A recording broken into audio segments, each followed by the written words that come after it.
I encounter these questions, I look for variables that seem to tap into other rules because they're going to have a bigger impact. Yeah. The other thing I look for sometimes is floaters, because if a floater truly seems to be kind of moving around in a lot of my different, mini diagrams or my worlds, then maybe there's no other way to pin it down. So then I might go after a floater. But there was one other thing. I can't remember what it was. While you think of that, let me just make sure that students know what we're talking about. The question says, I just jumped that's okay. in. Yeah. That's okay. The question, this is a common type of question. It's not like that common. There's maybe one or two per section normally. Yeah. And the question says, the order in which the clowns get out of the clown car is completely determined if which one of the following is true. And so, like, let's say there's 7 clowns, different colored clowns getting out of the clown car, right? Mm-hmm. So which one of these 5 answer choices, which one of these new facts will make it so that exactly all 7 of the clowns, exactly what order they're going to get out of the clown car in? Mm-hmm. That's that type of question. All right. Yeah. So now everybody's on board. And what you're saying, Ben, is it sounds to me like you're looking for, and it's maybe a little ironic, right? Because you're looking for kind of two opposite things. Totally opposite things, yeah. On the one hand, you're looking for so I definitely don't just look at A, look at B, look at C. I'm not testing all the answer choices. Definitely 100%. Yep. Right. I'm going to look for a likely suspect, and then I'm going to investigate that suspect and see if that's the one. Mm-hmm. So Ben, the first thing he said was let's leave the conditional thing aside for a second. Yeah.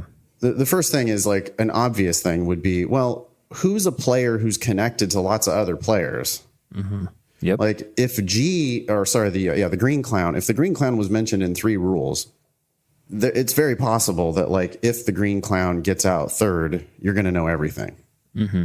So I might scan the answer choices looking for green to just see do we know, does it put, and in fact, especially if I had already made worlds for the game, I might have inferred this. I might already have inferred the answer to this question 100%. By making worlds. One of your worlds might have completed itself. I might realize entirely. When green's third, I know everything. And then the answer to this question could totally just be green goes third. And you're yeah, thank you. 100%. Free point.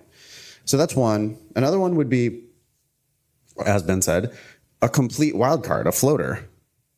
Because the floater has the most flexibility to begin with. If there's an answer that says, well, the floater, the red clown goes 7th, it might be that once the red clown goes 7th, it's going to lock everybody else into place because the red clown was really the only thing that could move around a whole hell of a lot. Yep. And just to clarify, a floater is a variable that is not constrained by any explicit rules. Right. So that could totally be the answer too. Mm-hmm. You want to do say the conditional thing one more time? Well, so the conditional is just an example of a variable that seems like it affects other variables, right, or other players. So, for example, if you have an if-then statement that says if T is first, then H is second. Is this an answer choice, or is this an existing rule in the game, and you're just going to rule? Oh, okay. Game. So you're looking for an answer that triggers, basically an answer that is the sufficient condition on one of the rules. Exactly. Okay, there we go. Yeah. And then I have a third. So the first one that we talked about here is looking for a player who is connected to a lot of other players or who triggers and affects. And that's the same one as looking for the sufficient condition of one of the existing rules in the game.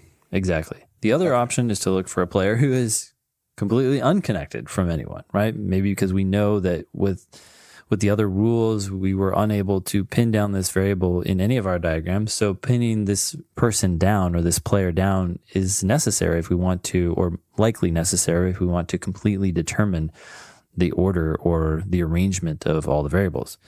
The third thing I tend to do, if neither of those seem to work or I don't see any answer choices that, lend themselves to those two options, which is rare, but another option is to go through the answer choices and look at variables, or look at the answer choice and look at other diagrams that you've created where that answer choice is